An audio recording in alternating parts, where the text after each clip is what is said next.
Hi, everybody. Welcome to Your Move. I'm Andy Stanley, and here's the question for the day. What do you want? What do you really want? And are there things or people that keep dragging you away from what you really want? If so, stick around and we'll talk about it right here on Your Move.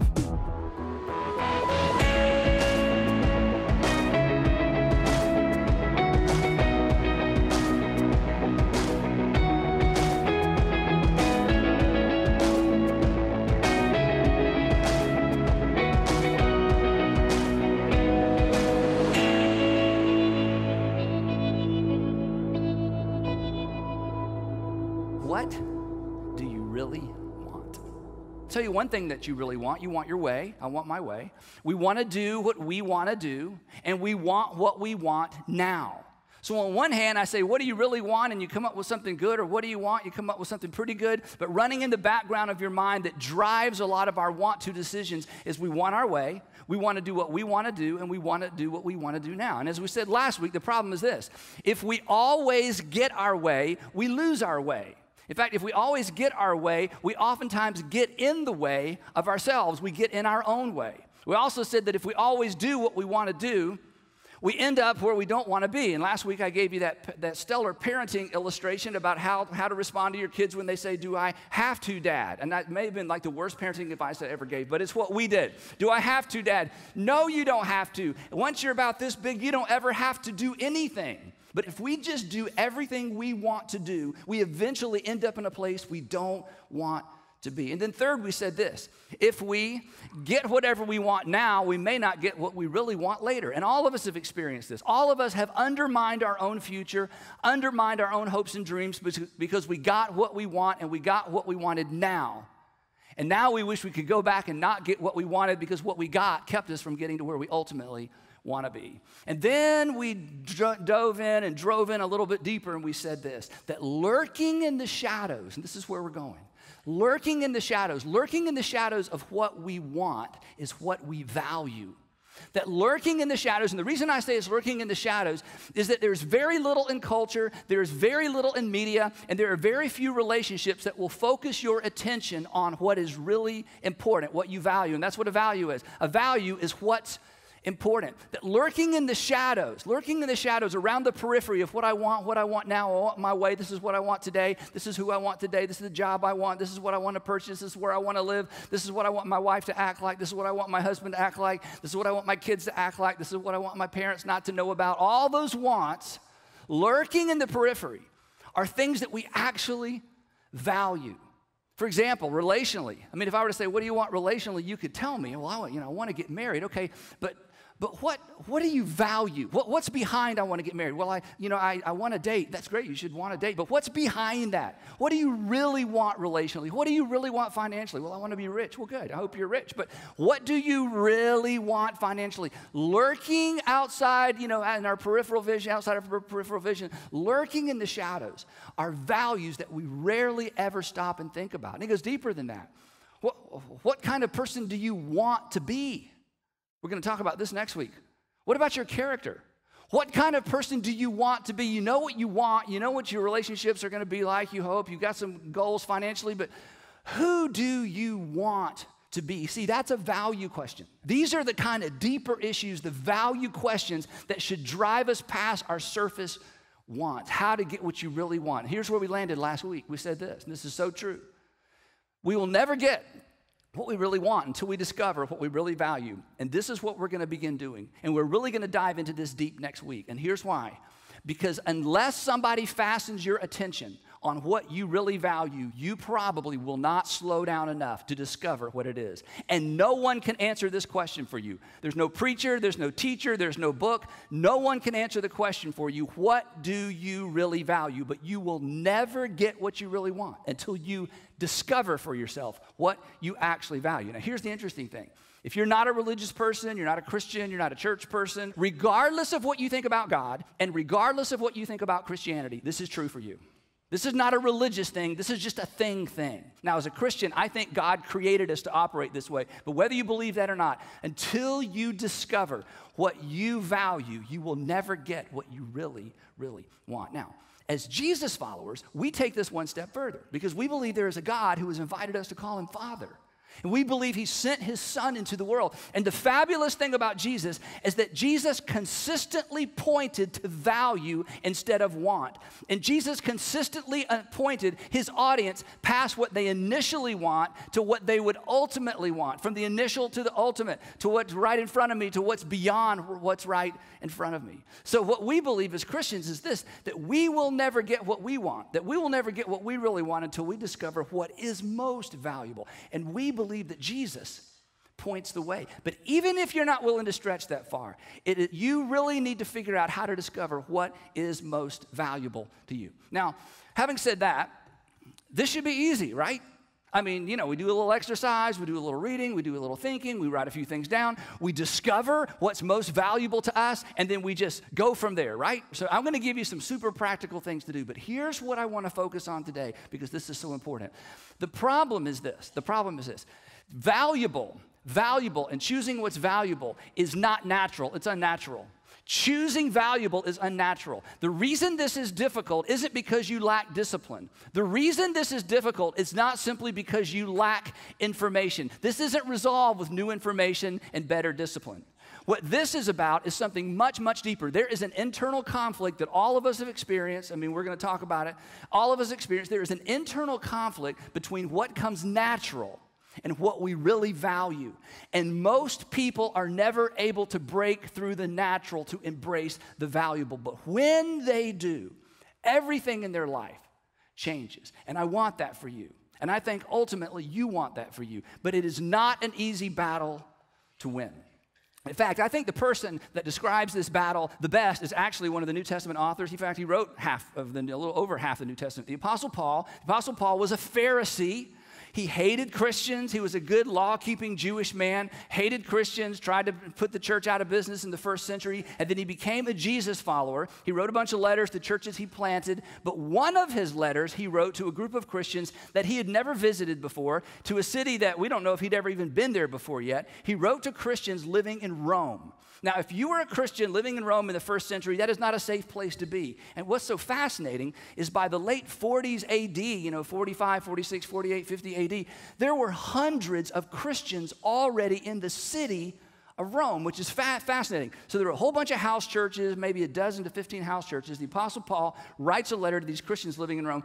And in this letter, as part of the letter, he describes this conflict that all of us wrestle with, and he puts it in terms we can all understand. Here's what the Apostle Paul says.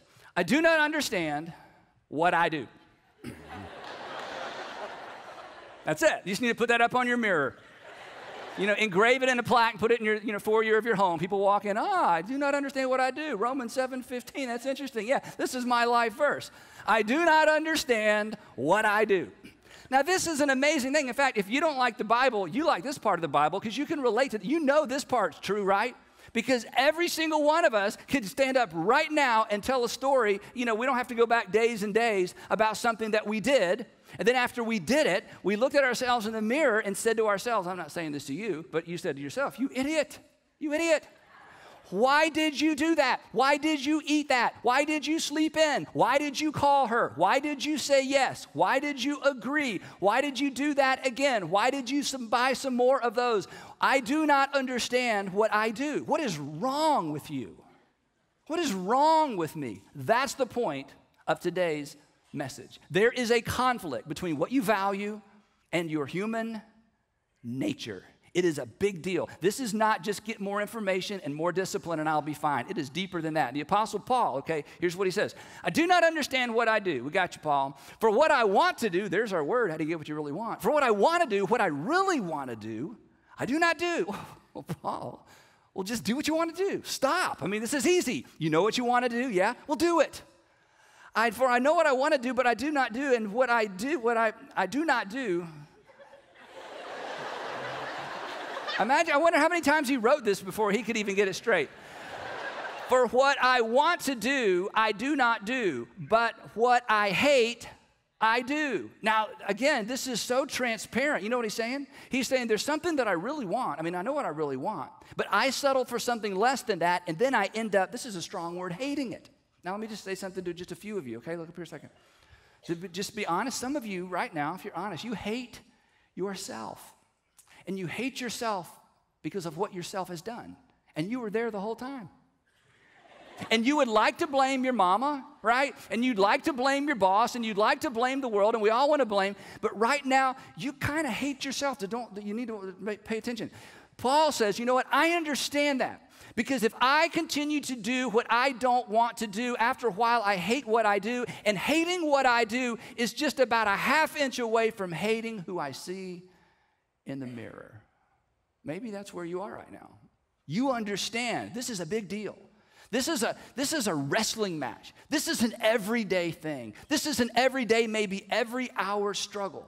And you'd say, I don't know why I do what I do. He goes on, he says, and if I do what I do not want to do, I agree with the law that it's good, or I agree that the law is good. Now, here's what he's talking about. The Apostle Paul was a Jewish man, as I said. He's a Pharisee, and he was a really good Pharisee, which meant he was a really good law keeper. In fact, Paul said, of all the people who were trying to keep the Jewish law, Paul would say, I was one of the best. This is before he was a Christian. In fact, I think the struggle he's describing here was his struggle before he became a Jesus follower. But he wasn't a bad person before he started following Jesus. In fact, his problem was he was so ridiculously good. He was one of the goodest people around. But here's what he's saying. As hard as I tried to be good, and as much as I was committed to the law of God, I just couldn't pull it off. As hard as I tried. I knew what I really wanted. I just couldn't do it. So he goes on, he says, he explains, for I have the desire, I have the want to, okay, it's in me to want to. I have the desire to do what is good, but I cannot carry it out.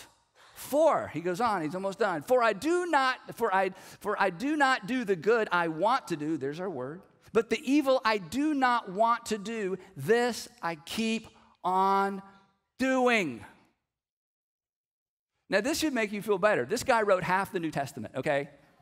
So if you can relate to that, it's like, okay, here's somebody in the Bible I can relate to. I don't know about Jesus. He's like the Son of God. Okay, but here's a guy who's like both feet planted firmly on the ground. Here's a guy I can relate to. What's his point? His point is this, and this is what we're talking about today, that what we naturally want, and we all basically share the same naturally wants. What we naturally want is often in conflict with what we ultimately want, right? That what we naturally want, what I want now, what I naturally want is often, in fact, it's almost always in conflict with what we ultimately want, and what we ultimately want is what I want to help you understand is what you really, really want. That valuable, what's a value, is unnatural. And the truth is, you know this, we've all gotten what we naturally wanted and ended up with the very thing we didn't ultimately want. Because you know what? When it comes to your nature knows nothing of fairness. Nature knows nothing of compassion. If you want to know what your human nature is really like, just look at nature. And we say nature is beautiful. Nature is only beautiful from a distance. When you get super close to most of nature, it is dangerous and harmful. And here's what you find. There is no forgiveness in nature. There is no generosity in nature. There's no compassion in nature. There's no grace in nature. And the nature that we see around us and nature that we see in the animal kingdom is part of who we are as human beings. That human nature, or human naturally, in other words, just go with your human inclinations. Here's what it looks like if you needed a list. It's cheating, it's lying, it's racism, adultery, me first, revenge. I mean, you embrace nature. This is what you look like after a while. And we look at all 6 of those things and say, yeah, that's a good way to undermine your own future. That's a good way to undermine your own career. That's a good way to undermine your own academic future and hopes and aspirations. Paul, who again told us, hey, I can't do what I want to do. In another letter that he wrote to some Gentile Christians living in the province of Galatia. In our New Testament, it's called the book of Galatians, but it's just a letter to a group of Christians living in this Roman province of Galatia. Here's what he says. Maybe you've heard this before. He says, when you follow, and this is what we're talking about, when you follow the desires of and he calls it a sinful nature. Now, if you don't like the word sinful, you can take that out for now because it's just your nature. It all goes to the same place. But Christians believe, because the New Testament teaches, and Jesus talked about, and the Apostle Paul elaborated on, that our nature is broken, that there's something wrong with you. There's something wrong with me. That this isn't just information and discipline. There's something fundamentally broken, and I know you resist that, and we resist that, and that's just not so polite to say, but all you need to do to prove it is to think about, do you ever do what you don't want to do and you don't know why you do what you do? And the answer is yes. And it's because there's something fundamentally broken. So the New Testament author, the Apostle Paul, doesn't mind talking about not just human nature, but our sinful human nature. When you follow the desires of your sinful nature, the results are very clear. In other words, he's saying, I don't even need to tell you what they are. You already know. In other words, I could put a big board up here, and I could say, what are some of the results of our broken, fallen human nature? And you would start throwing out words, and I would just put a list of words up here, and we all go, yep, that's me, or it's her for sure, that's him, that's them, that's certainly my kids. I know people like that. Yeah, I got some of that in me, right? We all know what we're all tempted to do, but he gives us the list anyway. Sexual immorality, impurity, lustful pleasures. He goes on. Here's two words we don't use much: idolatry and sorcery. Idolatry is putting things before people. We all do that. And sorcery is trying to find a way to have power over people. That idolatry is I'm going to put something before a person, things come before people. And sorcery is power over people. He says that's our natural inclination. He goes on, hostility, quarreling, jealousy, the comparison trap where I compare myself to other people and I find myself, this is like the nastiest thing in me. I think this is the most horrible thing that surfaces in me from time to time and maybe surfaces in you as well. That when you hear about somebody having a difficult time or something's not going well for them, there's something in you that goes, yeah. Is that like the ugliest thing you can imagine? That there's something in you that has a tendency to rejoice or to feel better about yourself when something bad happens to another person. What is that? The New Testament writers say that's sin in you. That is your broken human nature. Outburst of anger, you got a temper, outburst of anger, selfish ambition, just gotta have your way, always gotta be right. Dissensions, that's a word we don't use much anymore. Dissensions, division, envy, and drunkenness. I mean, come on, all of us, watching online, on television, in the room, all of us are a relationship or two away, a family member or two away from someone who would say, it's not what I want, I don't know why I do what I do, but it's destroying my family, it's destroying my finances, it's destroying my career, it's destroying my prospects for the future, right?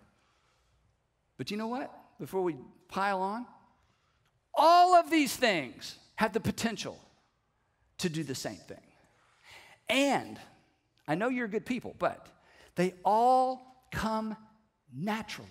In fact, the odds are one or more of these things have kept some of you, and in fact have kept most of us from getting what we ultimately want. This is a big deal, isn't it? This isn't just, hey, I'm going to hear a sermon, get some information, and kind of move on now. No matter what you know and how disciplined you are, it is a daily battle. But I'm here to tell you, and here's why we're talking about this for a few weeks. This is a battle you can win. There is a way to embrace valuable over natural. That there is a way to get what you really and truly want, what you were created for, what you were designed for.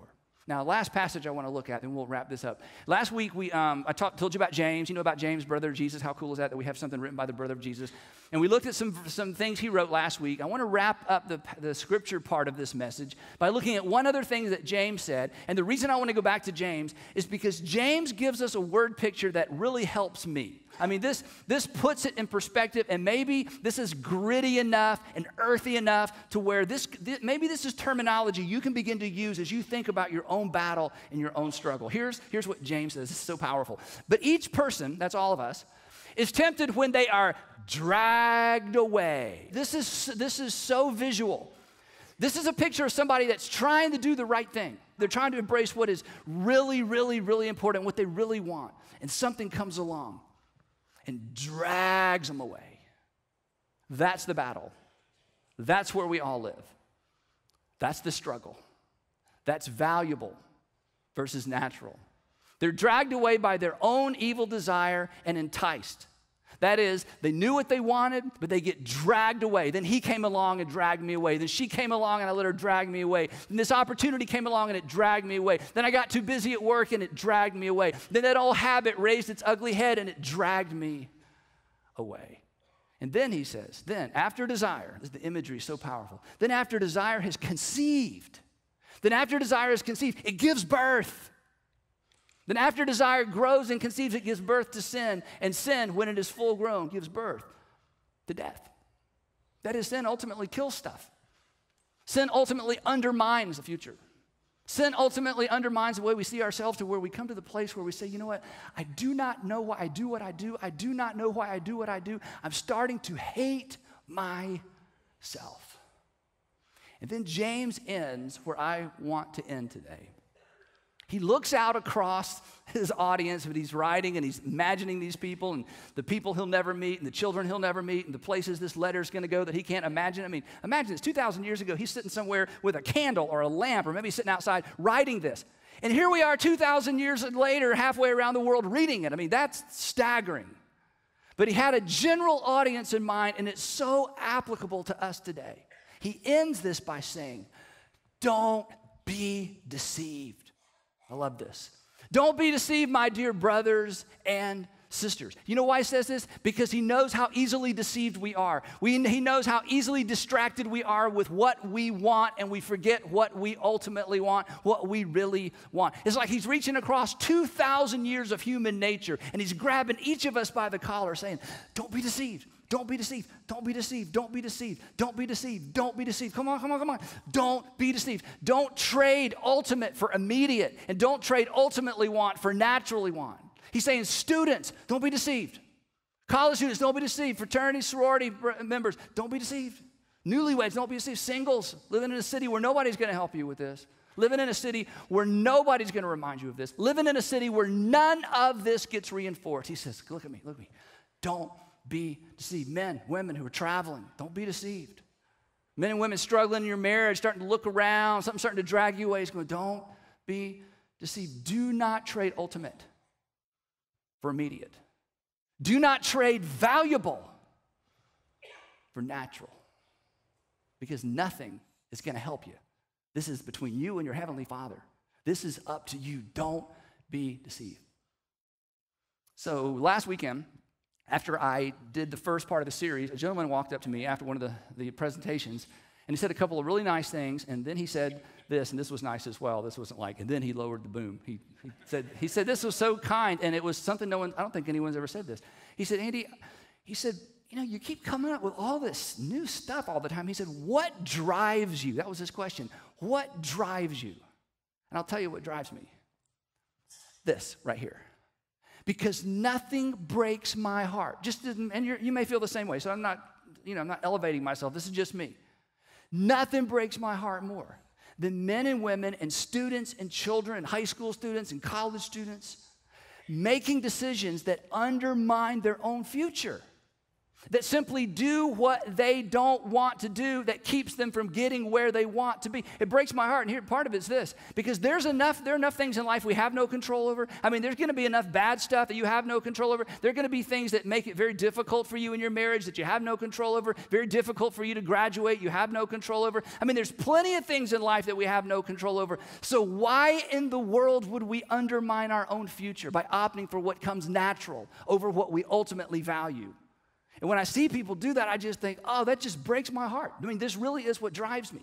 And it's why I say all the time, and I believe with all my heart, whether you're a Christian or not, following Jesus will make your life better, and it'll make you better at life, because Jesus will point you to ultimate and point you past immediate. And Jesus will point you to valuable, not simply natural.